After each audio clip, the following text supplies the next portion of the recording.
नमस्कार दोस्तों, जय श्री राम, जय श्री श्याम। नमस्कार दोस्तों, मैं आपका दोस्त प्रमोद सिंह तंवर वीआरबी एजुकेशन पर आपका हार्दिक अभिनंदन एवं स्वागत करता हूं। दोस्तों, फिजिक्स का आपको एक चैप्टर पढ़ाया मैंने, वो था आपका मात्रक एवं राशियां। दोस्तों, आपका वो टॉपिक अच्छा लगा होगा, मैं उम्मीद करता हूं। और ये दूसरा जो टॉपिक मैं आपके सामने लेकर आया हूं, ये भी आपको बहुत अच्छा लगने वाला है। और इस टॉपिक से भी आपका क्वेश्चन और आपके कुछ जो क्वेश्चन होते हैं जो डेली रूटीन में, उन क्वेश्चनों का भी तोड़ मिल जाएगा दोस्तों आज आपको। ठीक है, ऐसी ऐसी चीज मैं बताऊंगा ना आपको, जो एग्जाम में तो आएगी ही आएगी, लेकिन आपका जो डेटा क्लियर नहीं था वो भी क्लियर हो जाएगा। दोस्तों, आपके लिए मैं लेकर आया हूं फिजिक्स का सेकंड टॉपिक, और वो है दोस्तों मोशन। जी हाँ दोस्तों, टॉपिक का नाम क्या है? मोशन। इट मीन्स गति। दोस्तों, गति जो टॉपिक है ये बहुत इंपॉर्टेंट टॉपिक है फिजिक्स की जान कहलाती है। ये मोशन जो टॉपिक है फिजिक्स की जान कहलाती है, क्योंकि कोई चीज चलना स्टार्ट होती है वो सब किस में आता है? मोशन के अंदर ही आता है। और फिजिक्स का जो पहला ही टॉपिक होता है वो यही मानते हैं कि हम चलना फिरना ही हमारा एक फिजिक्स में सब चीजें फिजिकली देखी जाती हैं। तो मोशन इसका बहुत ही एक अच्छा टॉपिक है जो फिजिक्स की जान कहलाती है। इसके बारे में हम चर्चा करते हैं दोस्तों। तो गति क्या है दोस्तों? सबसे पहले मैं कहूँ कि what is the definition of motion. तो दोस्तों, गति किसी वस्तु की स्थिति, किसी एक वस्तु की स्थिति दूसरी वस्तु के सापेक्ष यदि बदल रही है, इट मीन्स वो क्या कर रही है? मोशन कर रही है। क्या हुआ? जैसे सड़क के सापेक्ष बाइक चल रही है, इसका मतलब बाइक क्या कर रही है? गति कर रही है। इसमें एक तो स्थिर है, दूसरी अनस्टेबल है, अनस्थिर है या फिर अस्थिर है। जैसे मैं कहूं ट्रेन गति कर रही है, किसके सापेक्ष कर रही है?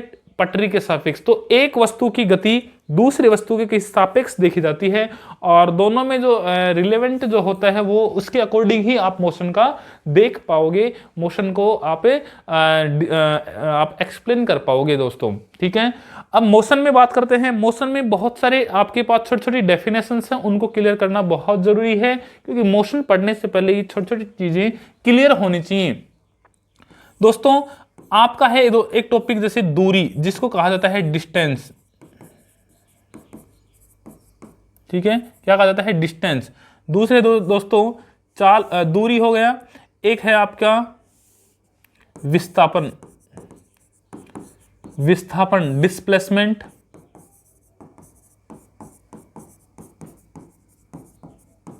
ठीक है, डिस्प्लेसमेंट दूरी हो गया, विस्थापन हो गया। अब है दोस्तों चाल, स्पीड, चाल। उसके बाद है दोस्तों वेलोसिटी, वेग।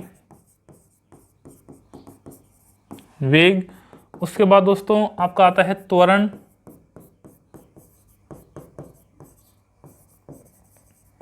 एक्सेलरेशन। दोस्तों, ये जो टॉपिक हैं आपके, ये आपके लिए बहुत एक अच्छे समझने वाले टॉपिक हैं। आपके आर्मी अग्निवीर में ही नहीं, अपितु आपके जहां भी फिजिक्स आती है वहां पे ये चीजें आपको समझनी पड़ेंगी, क्योंकि ये केवल बेसिक कंसेप्ट्स हैं किसके? आपके फिजिक्स की। दोस्तों, पहले लेकर चल रहा हूं मैं गति, और गति के अंदर दूरी और विस्थापन को। ये दूरी और जो विस्थापन है ये दोनों ही आपके लिए इंपॉर्टेंट हैं। What is the difference between distance and displacement? It I means कि दूरी और विस्थापन में दोनों में अंतर क्या है। तो हम लेकर चलेंगे पहले जैसे दूरी को। दोस्तों, जैसे मान ला ए पॉइंट है और ये पॉइंट है मान लो बी। अब मैं कहूं कि ए से मेरे को बी पॉइंट पे जाना है, तो आप कहोगे सर किधर भी से चले जाओ, हमें कोई रास्ता तो बताया नहीं गया। तो हमने देखा कि ये जो हमारा तय की गई जो लंबाई थी हमारी, ये जो हमने तय की है, हम जो चलकर गए हैं उस लेंथ को, जो टोटल लेंथ है उसको क्या कहेंगे? हमें दूरी कहेंगे। तो दूरी दोस्तों, दूरी हो जाएगी, यहां से चलना स्टार्ट किया, यहां गए, यहां से यहां आए, ये जो चलना है दूरी कहलाएगी। इसको हम दूरी को कहेंगे हम कि ये कुल लंबाई है। जी हाँ दोस्तों, इसको कहेंगे हम क्या? कुल लंबाई, टोटल लेंथ कहेंगे। दूरी का मात्रक क्या होगा? तो दूरी का मात्रक वही मात्रक होगा जो लंबाई का मात्रक है, और वो मात्रक क्या होता है? मीटर होता है, जिसका सिंबल क्या है दोस्तों? एस है। ठीक है, दूरी में हमें दिशा की जरूरत नहीं पड़ रही, ये किधर भी जा रहा है, किधर से भी आ रहा है, इसमें डायरेक्शन की जरूरत नहीं पड़ रही। इसलिए हम कहेंगे कि ये राशि कैसी है, ये क्वांटिटीज कैसी है? ये है दोस्तों अदिश राशि।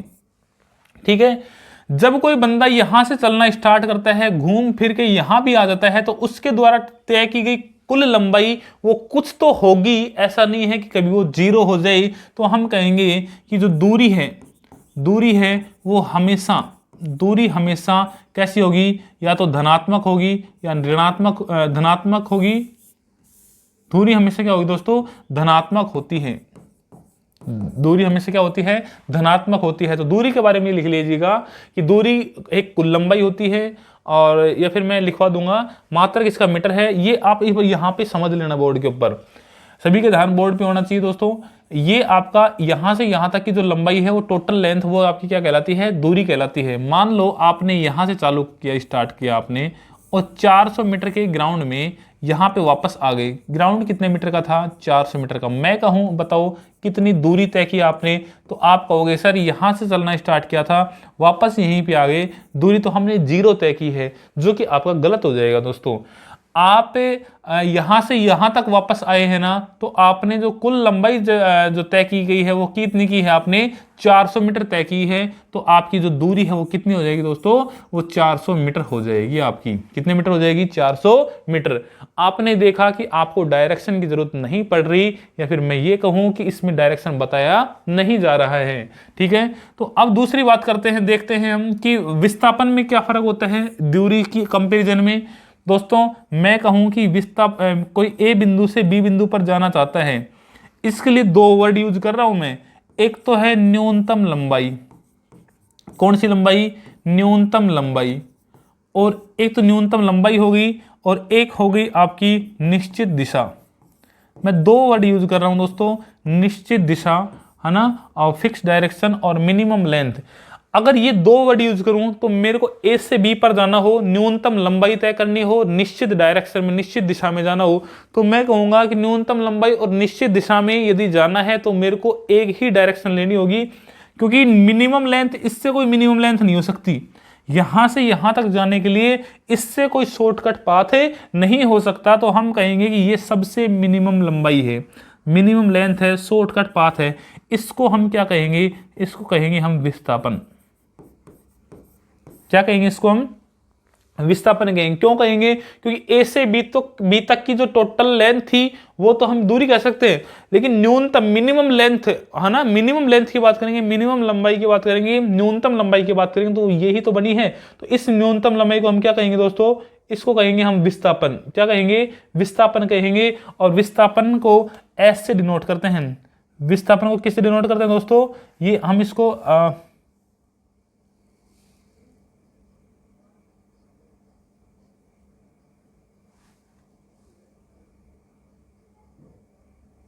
विस्थापन को हम किससे डिनोट करते हैं दोस्तों, इसको एस से डिनोट करते हैं। विस्थापन को किससे डिनोट करते हैं, एस से डिनोट करते हैं। और विस्थापन को भी किस में मापते हैं, मीटर में मापते हैं। तो आपको एक चीज समझ में आ गई होगी कि विस्थापन और दूरी में क्या फर्क है। दूरी एक टोटल लेंथ कहलाती है, या फिर विस्थापन की बात करूं तो एक बिंदु से दूसरे बिंदु तक की मिनिमम लंबाई या फिर न्यूनतम लंबाई निश्चित दिशा में क्या कहलाती है, वो कहलाती है आपकी विस्थापन कहलाती है। ये तो आपका विस्थापन हो गया। और एक बिंदु से दूसरे बिंदु तक तय की गई कुल लंबाई वो आपकी क्या कहलाएगी, दूरी कहलाएगी। दोनों का मात्रक मीटर है, लेकिन राशि की बात करें तो इसमें दिशा निश्चित है। जी हाँ दोस्तों, इसमें दिशा क्या है, निश्चित है, इसलिए इसको कहेंगे सदिश राशि। इसको कहेंगे सदिश राशि। और ये क्या थी, ऊपर की अदिश राशि। फर्क यही है, ये भी मीटर में है, ये भी मीटर में है। इसकी भी लंबाई, ये भी लंबाई है, ये भी लंबाई है। ये निश्चित दिशा में न्यूनतम लंबाई है, ये मैक्सिमम लंबाई भी हो सकती है, ये मिनिमम लंबाई भी हो सकती है। तो दूरी का मात्रक मीटर है, लेकिन ये अदिश है जबकि ये सदिश है। मेन डिफरेंस दोस्तों यही है।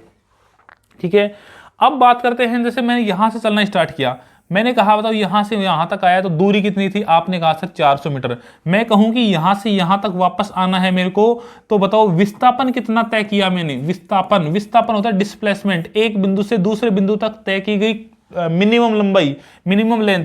तो यहां से यहां तक की लेंथ कितनी हो जाएगी, 0। तो विस्थापन कितना आ जाएगा दोस्तों, 0। तो विस्थापन 0 हो सकता है, पॉजिटिव हो सकता है, नेगेटिव हो सकता है, जबकि जो डिस्टेंस है, दूरी है, वो हमेशा क्या रहेगी दोस्तों, पॉजिटिव रहेगी।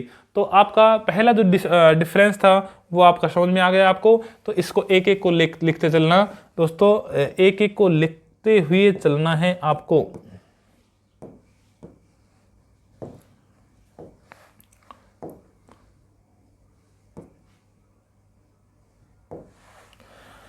एक एक को लिखते चलना है आपको। पहला है जैसे दूरी, डिस्टेंस, डिस्टेंस, ठीक है। दूरी क्या है, तो दूरी के बारे में लिखिएगा, एक बिंदु से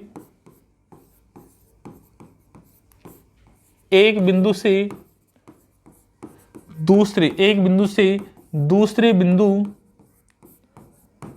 तक तय की गई कुल लंबाई दूरी कहलाती है। तय की गई कुल लंबाई दूरी कहलाती है, ठीक है। एक बिंदु से दूसरे बिंदु तक तय की गई कुल लंबाई क्या कहलाती है दोस्तों, दूरी कहलाती है। और दूरी का मात्रक क्या होता है, दूरी का मात्रक क्या है, वो ही मात्रक जो सभी लंबाई का मात्रक होता है। लंबाई होती है, दूरी हो विस्थापन हो, दूरी का मात्रक क्या होता है, मीटर होता है। राशि कैसी है, ये राशि है दोस्तों, ये है अदिश राशि। कैसी है राशि, अदिश राशि। दूसरी बात, ये कैसी हो सकती है, तो दूरी हमेशा डिस्टेंस हमेशा धनात्मक होती है। डिस्टेंस हमेशा धनात्मक होती है, दूरी हमेशा धनात्मक होती है, ठीक है दोस्तों। बताओ भाई, शॉर्टकट पाथ कभी लॉन्ग कट से बड़ा हो सकता है, नहीं हो सकता, ठीक है। तो हम कहेंगे दूरी हमेशा या तो बड़ी रहेगी विस्थापन से, या बराबर रह सकती है, छोटी नहीं हो सकती।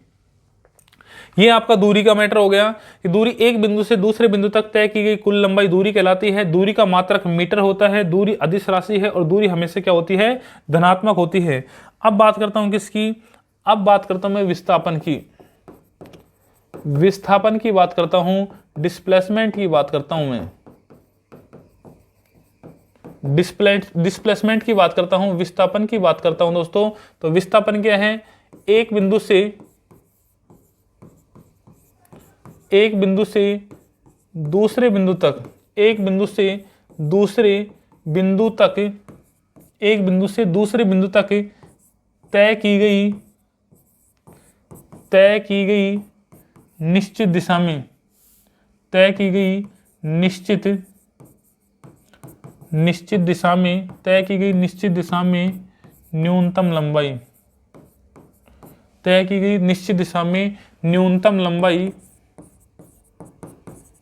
न्यूनतम लंबाई विस्थापन कहलाती है। आपने देखा दोस्तों, एक बिंदु से दूसरे बिंदु तक तय की गई निश्चित दिशा में, पहली तो आपने ये अंडरलाइन किया आपने, निश्चित दिशा में। और दूसरा है लंबाई कैसी होनी चाहिए, न्यूनतम। मैंने दो ही वर्ड लिखे थे आपके लिए कि निश्चित दिशा में, फिक्स डायरेक्शन में, और मिनिमम लेंथ यदि काउंट की जा रही है तो वो आपका डिस्प्लेसमेंट कहलाएगा, विस्थापन कहलाएगा, ठीक है, विस्थापन कहलाता है।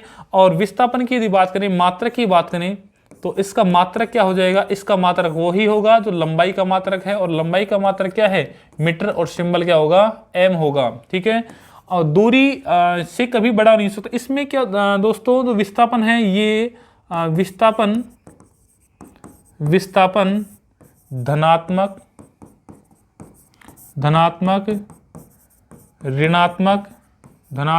ऋणात्मक तथा शून्य, जीरो हो सकता है,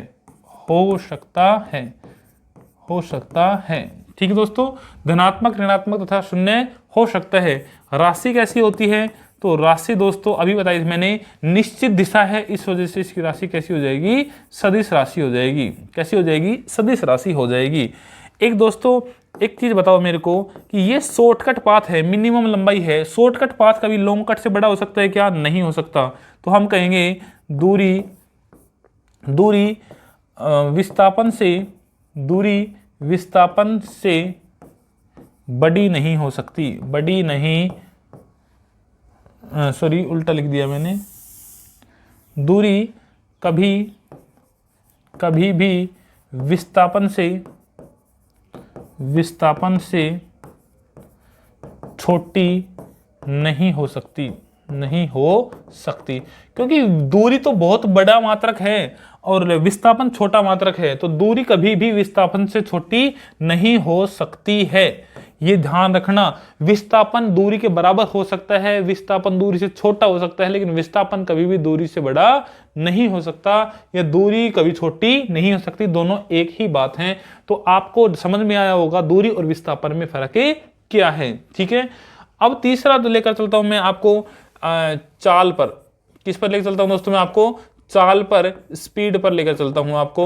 आप भी स्पीड बना दो, एग्जाम को क्रैक करने की स्पीड बना दो दोस्तों, क्योंकि आपकी जो स्पीड है वो मेरे को लग रहा है कम है। देखो येलो टी शर्ट वाला कितने धीरे लिख रहे हैं, मैं कह रहा हूं कि आपको स्पीड बढ़ा देनी है। ठीक है दोस्तों, चाल, स्पीड क्या है? चाल का आपने फॉर्मूला सभी ने देखा होगा, चाल बराबर क्या होता है?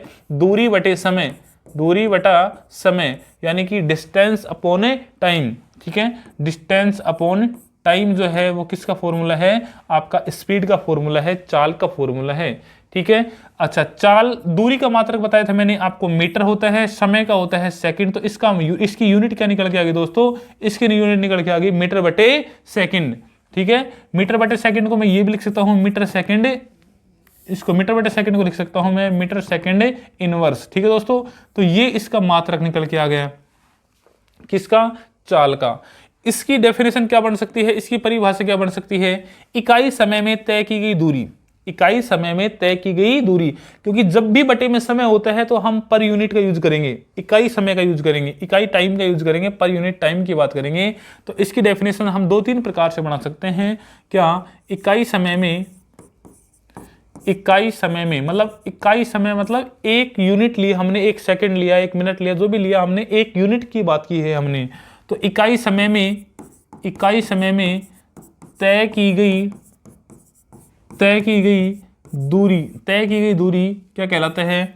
चाल कहलाती है, चाल कहलाती है। इकाई समय में तय की गई दूरी चाल कहलाती है दोस्तों। ठीक है दोस्तों, इकाई समय में तय की गई दूरी चाल कहलाती है। और राशि की बात करें, राशि कैसी है? तो देखो, राशियां दो प्रकार की होती हैं, अदिश और सदिश। इसमें दोनों ही आपकी स्केलर क्वांटिटी है, अदिश है, तो यहां राशि भी कैसी होगी? अदिश राशि होगी। कैसी राशि होगी? अदिश राशि होगी। और जो चाल है वो दूरी में यदि समय का भाग दिया गया तो चाल आ गई, और इकाई समय में तय की गई दूरी क्या कहलाती है? चाल। और राशि कैसी है? अदिश है। ठीक है दोस्तों, अब बात करते हैं, ये गति है, ये इस चाल को हम गति ही कहते हैं। गति हमेशा कैसी राशि होती है? अदिश राशि होती है। ठीक है दोस्तों, गति अदिश होती है, ऐसे याद रखना, गति कैसी होती है? अदिश होती है। ठीक है, अब बात करते हैं, क्या आपका चाल के बाद आता है नेक्स्ट वेग। चाल के बाद क्या आता है दोस्तों? चाल के बाद आता है वेग। थोड़ा सा पानी पी लेता हूं मैं, मुझे थोड़ा सा प्यास लगने लग गई, और प्यासे को पानी पी लेना चाहिए दोस्तों।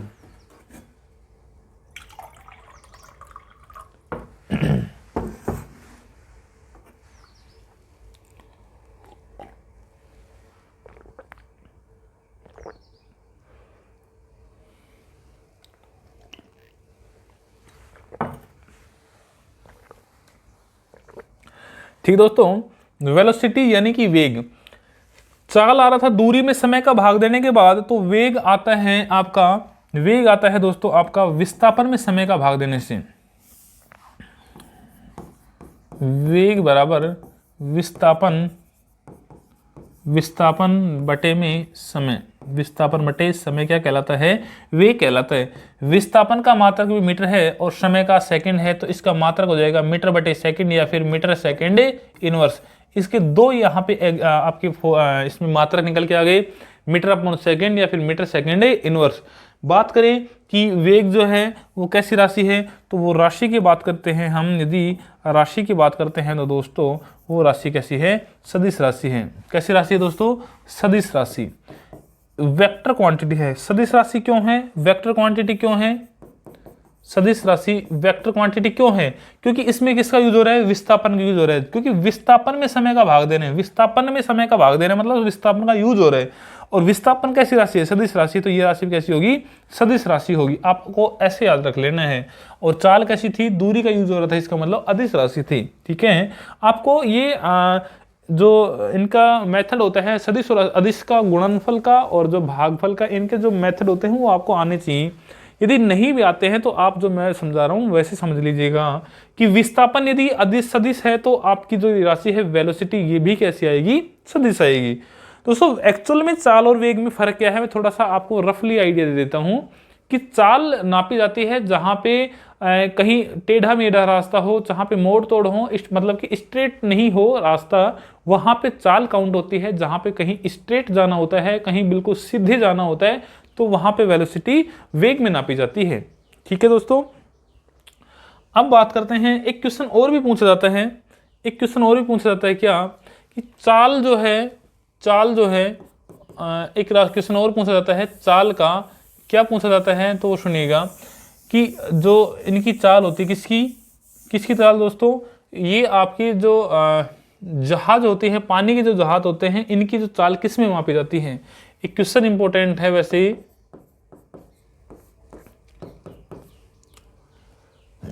समुद्री लंबाई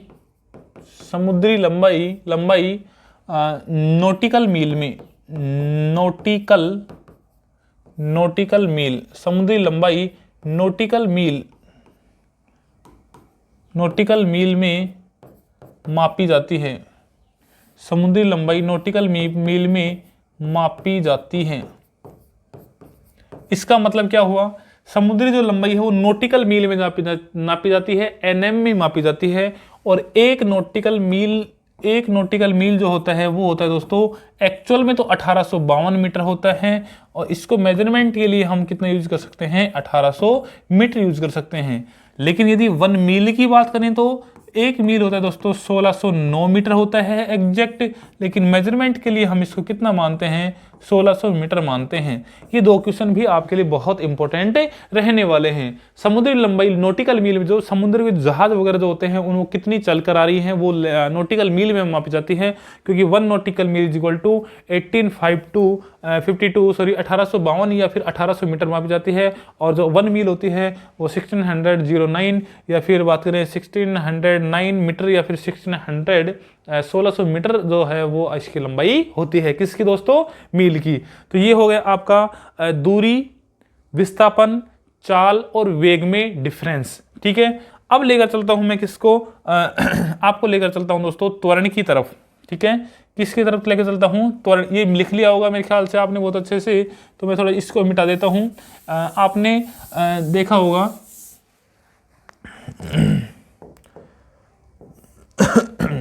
आपने देखा होगा दोस्तों, क्या देखा होगा कि जो ये त्वरण है, एक्सेलरेशन है, इससे भी क्वेश्चन आता है त्वरण। नेक्स्ट जो टॉपिक है वो है आपका त्वरण, इसको कहते हैं एक्सेलरेशन।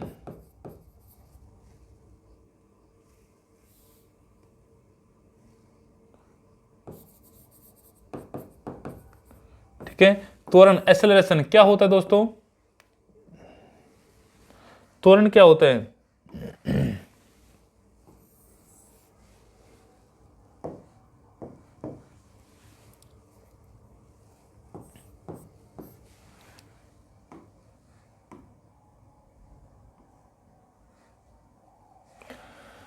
त्वरण एक्सेलरेशन क्या होता है दोस्तों, त्वरण होता है, त्वरण का फॉर्मूला क्या होता है, देखो मैं बताता हूं आपको। त्वरण बराबर वेग बटे समय, वेग बटे समय। ठीक है, वेग क्या होता है, वेलोसिटी। वेग क्या होता है आपका विस्थापन बटे समय, विस्थापन बटे समय।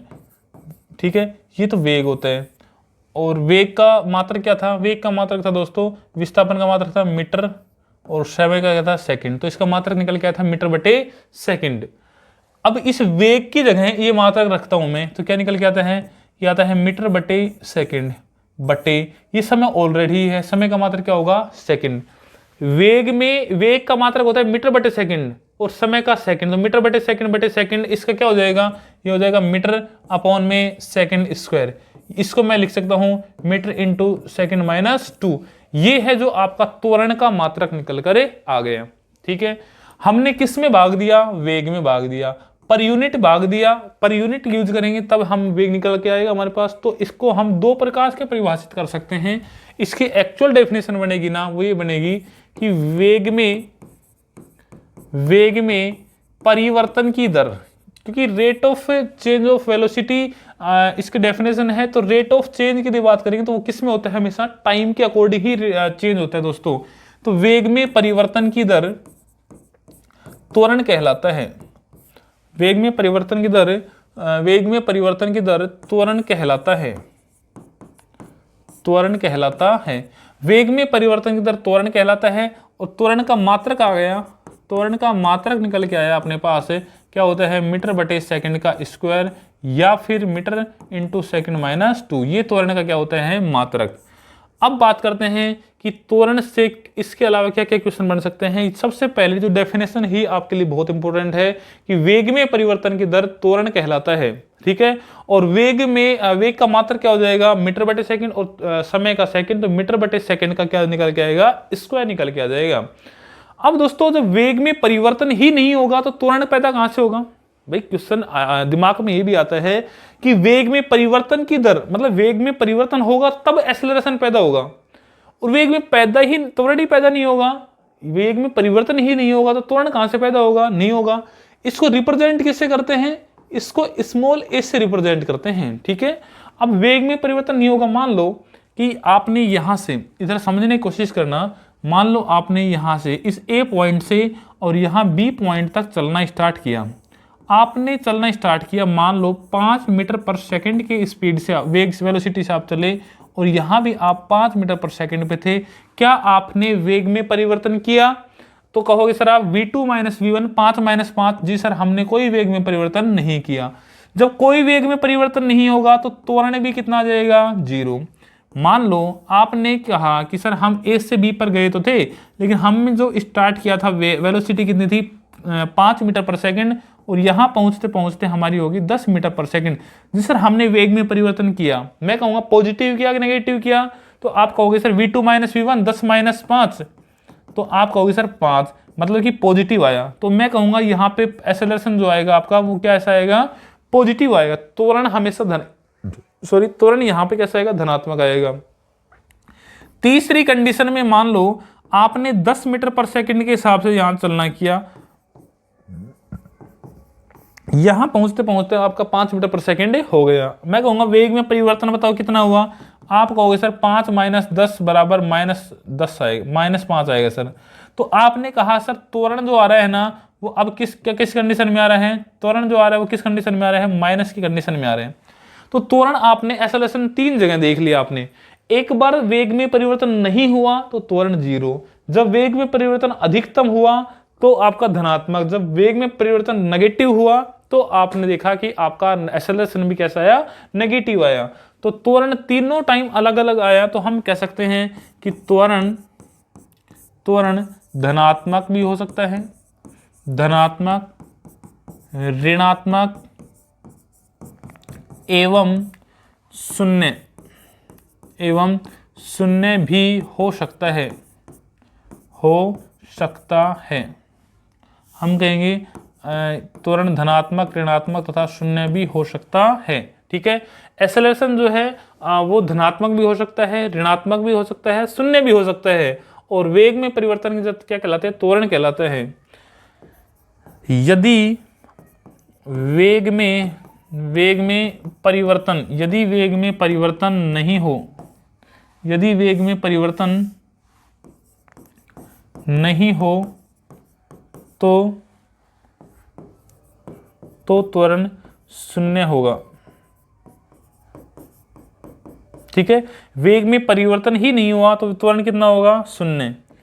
यदि अच्छा एक क्वेश्चन जो पूछा जाता है वो ही आपका मेन है, वो लिख सकते हैं हम, है ना। मैं यही लिख देता हूं इसको।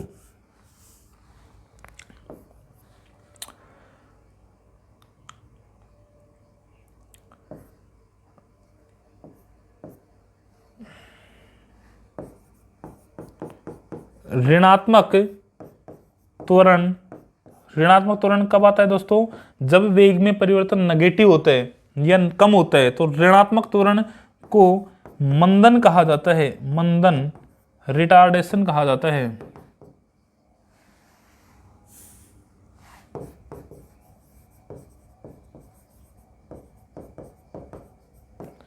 रिटार्डेशन कहा जाता है।